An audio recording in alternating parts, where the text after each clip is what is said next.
Welcome to Financial Perspectives, the podcast. Join the team at Foster Group and our expert guests as we explore a variety of subjects that could impact your financial life. We will cover timely economic and financial market news, a wide range of personal financial planning ideas, and investment topics. Ultimately, we want to encourage educated optimism and do our best to provide valuable insights to help you navigate your financial journey with confidence. Please stick around at the end for important disclosure information. More information about Foster Group can be found in our ADV brochure at fostergrp.com. There's something powerful about service. Even if you haven't worn the uniform yourself, chances are someone in your circle has. Family, a friend, a neighbor, a colleague. Today we take a moment to recognize them, especially in a year when we're reflecting on our nation's history. It's a meaningful opportunity to pause and simply say thank you. With that appreciation in mind, it's important to understand that those who served often face a financial landscape that's a little different. There are unique opportunities, benefits that can build a strong foundation, and at the same time, complexities that aren't always easy to navigate alone. At Foster Group, we're proud to have team members who have served our country, and we're equally honored to serve clients who have done the same. Joining me today is someone who lives that mission daily. He transitioned from serving our country to serving clients with the same level of commitment and leadership. Dan Hawthorne is an advisory team manager at Foster Group. He has the dual role of advising clients directly while also leading, coaching, and developing a team of advisors. Prior to joining Foster Group, Dan served 24 years in the U.S. Air Force as a SERE specialist, an elite field focused on preparing warfighters to survive extreme conditions and return home with honor. He retired as Chief Master Sergeant E9, ranking in the top 1% of the enlisted force, and held senior leadership roles across multiple organizations. His career included deployments to combat zones and assignments in over a dozen countries across 5 continents. His excellence was recognized with honors including Air Force SERE Specialist of the Year in 2014 and USAFE A3 Senior NCO of the Year in 2015. Today, he brings that same leadership and mission-driven mindset to serving clients, especially fellow veterans. He also happens to be one of the nicest guys you'll ever meet. Dan, thank you for your service to the country, and welcome to this special edition of Financial Perspectives. Thanks, Gretchen. I really appreciate that introduction. You know, topic is very personal to me. I know how service can shape a family's life, and it's really helpful to have someone along the way to help you connect all the pieces. So Dan, I'm sure the listeners are wondering, 24 years in the military, and now you're a financial advisor. So tell us just a little bit about the path that brought you here in your story. Yeah, I'm sure it's not a traditional path. But if I look at 24 years of service, one thing that I realize is I look at my time there and then my time here at Foster Group is I think it's connected by one common thread. And I feel like that thread has become my purpose, and that is serving others. As a SERE specialist, we help people survive some of the most challenging situations they could ever face and return to their family. So it was really a helping profession. And this profession is also a helping profession. There's a lot of tough financial decisions that people have to make. And it's just helpful to have someone come alongside you along the way and help you. So serving others is really what ties it all together. Also, I'm an intentional planner at heart. So several years before I got out of the Air Force, before I retired, I started thinking about what I wanted to do. And I actually reached out cold to Foster Group. I knew nobody here. I have no family in Iowa, but I knew I wanted to live in Iowa. So I reached out and just asked them questions about what it was like to work at Foster Group, what it was like to be a financial advisor. And I think at the time when we finished talking, they thought, we're probably never going to hear from this guy again. Well, a few years later, I'd finished my master's in family financial planning because I decided I was going to go this route. And I had this opportunity to spend about 6 months at the end of my career in a program that allowed me to work in private industry while I was still in the Air Force. And so I reached out to Foster Group and I said, hey, remember me? And Foster Group offered me a training opportunity, which I'm forever grateful for. And I'm also grateful for our nation just for giving me that opportunity to transition really well after 24 years of service. And it's just really been a blessing. And one thing I really hope for all veterans is that they could have as smooth a transition as possible. And I hope to help as many veterans as I can have a transition like that. Yeah, well, we're lucky to have you, and I just love your heart for wanting to serve others. So, we talked a little bit about how military benefits are a bit different. So just talk about some of the challenges that you face when you're doing financial planning for veterans. Yeah, there's a lot of benefits that exist for veterans, and they can be very complex. There's a lot of unique language, which veterans are familiar with a lot of it, but it may not be something that everybody's familiar with. It's not common knowledge, and the veterans really don't get exposure to a lot of it until the end of their career, and they take part in some transition programs. These transition programs are very broad, and they're not really personalized to each veteran and each family situation. So there's really nobody there to tie this all together for them. And what I've found is the result is a lot of these benefits are underutilized or even unused. And we're talking about benefits that could benefit them greatly. So when we look at all those rules, the moving parts and the unique language, most people just have trouble connecting all the dots and applying it to their situation. So can you give some examples of how you've helped people get some of those benefits that they've earned that maybe they were not getting? Yeah, I'll just give a couple of examples. One real common one that comes up, and I would say with both of these examples, I've had multiple cases, multiple clients, and even personal friends that I've helped through this. One of those that comes up is education benefits. So veterans have access to a lot of different education benefits. And in some cases, before they got out of service, they transferred some education benefits to their children. And then when they got out of service, they became eligible for some disability-related education benefits for their dependents. And what ends up happening there is if things are not coordinated correctly, some of those benefits could be underutilized. So we really want to maximize those benefits, and that requires strategic planning because there's other moving pieces and parts. There may be multiple kids that the person has. There may be a 529 account, so the educational investment and savings accounts that they have. There may be scholarships that come into play. And we want to make sure that the timing of all those things line up effectively, so that way they can maximize those benefits. And another one is I've seen many cases of this where the veteran is actually unaware that they qualify for a discharge of student loans, not just for them, but for their dependents and after the fact. Meaning once they've retired, they're a disabled veteran and their kid starts attending college, if they take out the right kind of loans in the right amounts, it's up to a certain limit, they could actually qualify to have those discharged. But another key thing of that is if they actually didn't tell the Department of Education to suspend the discharge of those loans, what would then happen is those loans would automatically get discharged and they lose benefit. So again, it's just somebody on their side to make them aware of what they need to do in those cases. And so I've seen several of those. And another one that comes up is just the disability rating itself. Now, I'm not going to be the claims agent. I'm not going to be making any decisions, but I see enough of these cases where when I hear a client talking to me about some of the things that they're dealing with, and maybe they were rated years ago, or maybe they just didn't bring it up because in the military, we're taught to push on, keep moving, complete the mission.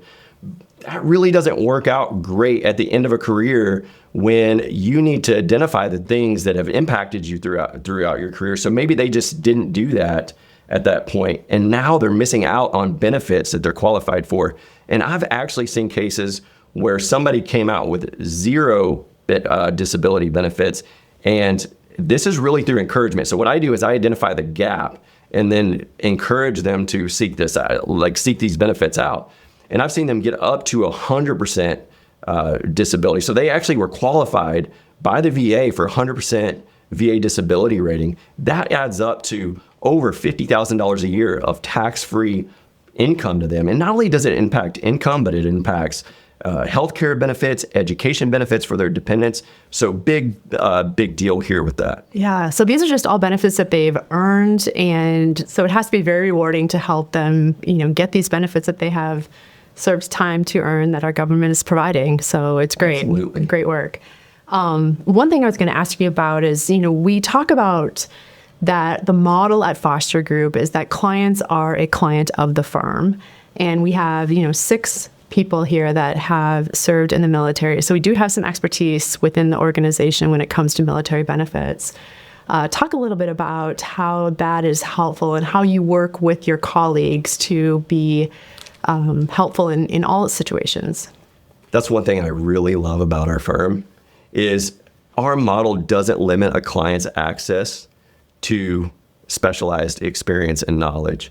So we work together as a team to bring the full strength of the firm to bear for that client situation, what they actually need. So in this case, that could look like a couple things. It could look like me sitting in a client meeting where there's a veteran involved and there's some benefits to answer their questions, just give them the confidence they need to move forward and make decisions. And also, and I would say this happens a lot, if a team member's working with a veteran, it's very, very common that they'll roll me in with questions and we'll just look at the benefits that they have available to them, discuss them, and then the advisor is more than prepared to go into that meeting and answer any questions the client may have. Dan, we appreciate your service and those that also served now and in the past. And it's just great that you can serve people now in how they navigate military benefits. So thank you for that. Let's move on to the next thing now. So it is the 250th anniversary of the signing of the Declaration of Independence. And this year we also have some new investment account options that will be rolling out here on July 4th. Tell us a little bit about that. Yeah, so officially they're called Trump accounts or 530A accounts. They're retirement style accounts for a child. The kid doesn't need to earn any income and they can start saving as soon as they're born. So it's a great way to have compound interest work in their benefit over time. So who's eligible for these accounts? And I've heard the government is putting money in some of these accounts. Explain some of those details for us. Yeah, so any child under the age of 18 by the end of the year that they file the paperwork and with a social security number is qualified for one of these accounts. They can actually file the paperwork right now, but they can't start contributing until July 4th, 2026. So there's a separate narrower piece, which is $1,000 of seed money, a one-time government contribution that's available to some children born between January 1st, 2025 and December 31st, 2028. It's going to be elected on the same form. There's a checkbox on there for them to elect that. Okay. And then can families contribute additional money to these, or what is the limit, I guess, when it comes to contributions? Yeah, so it's $5,000 per child per year, combined from all sources. So in this case, we're talking about family, like grandparents, parents, they could contribute to it, or basically any adult. Also, another interesting piece of this is employers can contribute up to $2,500 per employee. So if you have two children, you could choose to split it. So $1,250 in each one of the accounts per employee per year. And then of course, you're still you could take it up to that $5,000 cap. It's excluded from the employee's income, which is a great thing. And there's just some big employers that are already announcing that they're going to do this for their employees. Yeah, that's amazing. Okay, so people are always curious too, how are these taxed? Yeah, it's a mix. So there's two different tax treatments in one account. For that money that we mentioned that were part of the family contributions, that's going to go in after tax. So it comes out tax-free later on. Mm-hmm. For the employer money and the $1,000 government seed money, there was no taxes paid on that up front. So in the end, that's going to come out at ordinary income rates.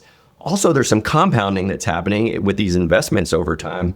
And so any growth on that is going to come out like ordinary income. Before age 59 and a half, it's just like an IRA. Before age 59 and a half, if you take money out of it, if you don't qualify for any exceptions, then you're also going to pay a 10% penalty. So you really have to think about that like a long-term investment if you don't want to pay that penalty. The punchline here, I think, is it's a powerful compounding tool, but it's not all free money in the end. You are going to have to pay taxes on some of it when it comes out. Fair enough. So you've given us a lot of details, a lot of numbers. Just generally speaking, who do you think is best suited for these accounts? So like 529s, the college savings and investment accounts, and other various custodial investment accounts that are available, this is another savings vehicle for children. Where it differs from something like the 529 is there is no education restriction attached to it. At age 18, that money is theirs. They could access that money at that time for anything, but it's going to be taxed like an IRA. And again, it may have those penalties if they pulled that out before age 59 and a half and didn't qualify for those exceptions. I like to think about them like a starter IRA for a child. And ideally, they're a long-term investment account that could be used in retirement. That would be a great use of these funds. Where I see in them a great fit is for families that have already covered any education goals they have, because if the education goals haven't been covered at that time, it may make sense to start with the 529. Also, if a grandparent just wanted to help their grandchildren get a head start, or just something that parents wanted to start at birth, a lot of families make it a habit of starting a savings account or an investment account for their children when they're born. And this would be a great opportunity to do that and then set them up for the future. But the magic's in the compounding from age 0. It's just really hard to beat that. So whether this is the right option for each individual family is really going to be based on a lot of other priorities and goals they may have. And that's something our team could help them figure out. Yeah, so the beauty of this is that the child does not have to have earned income. So you can have a retirement account from birth without earned income. That's absolutely right. No earned income. And that's how it contrasts with the typical IRA for an adult, where they have to have earned income to contribute. In this case, for the child, they do not need to have that. So there's a lot of details. So for those that are listening, how do they go about opening up one of these accounts? Yeah, they would use an IRS Form 4547. It's called a Trump account election form. Some of the pieces of the Trump accounts are still coming together. So the best way to stay updated on those is to go to the website, trumpaccounts.gov. That'll direct you to the IRS website. And when this is set up, it's going to be through a government designated custodian as of today. And there may be a possibility in the future where you can transfer that to a custodian. It just depends on which ones the government clears for Trump accounts at that time. And then what about the investment options? Yeah, so with investment options, it's going to be broad-based index funds, low cost, really great tools for compounding over the long term. Okay, great. Well, thank you so much for all your insights and wisdom on both military benefits and on the Trump accounts. Thanks, Gretchen. I really appreciate the opportunity. Whether it's military benefits or accounts for your children, really the value is bringing all the pieces together. Good planning equals 1, understanding your options, avoiding any missed opportunities, and then deciding what to do with confidence. If you can do those things, you're going to be in great shape. As we celebrate 250 years of our nation's history, we're reminded that freedom has always come at a cost, carried forward by those willing to serve. To the veterans in our lives and those who stand beside them, thank you. Your service, your sacrifice, and your commitment continues to shape the country we're proud to call home. From all of us at Foster Group, it's a privilege to serve those who have served. Happy 250th America. The previous presentation by Foster Group was intended for general information purposes only. No portion of the presentation serves as the receipt of, or as a substitute for, personalized investment advice from Foster Group or any other investment professional of your choosing. Different types of investments involve varying degrees of risk, and it should not be assumed that future performance of any specific investment or investment strategy, or any non-investment related or planning services, discussion, or content, will be profitable, be suitable for your portfolio or individual situation, or prove successful. Foster Group is neither a law firm nor accounting firm, and no portion of its services should be construed as legal or accounting advice. No portion of the content should be construed by a client or prospective client as a guarantee that he or she will experience a certain level of results if Foster Group is engaged, or continues to be engaged, to provide investment advisory services. A copy of Foster Group's current written disclosure brochure discussing our advisory services and fees is available upon request or at www.fostergrp.com/disclosures.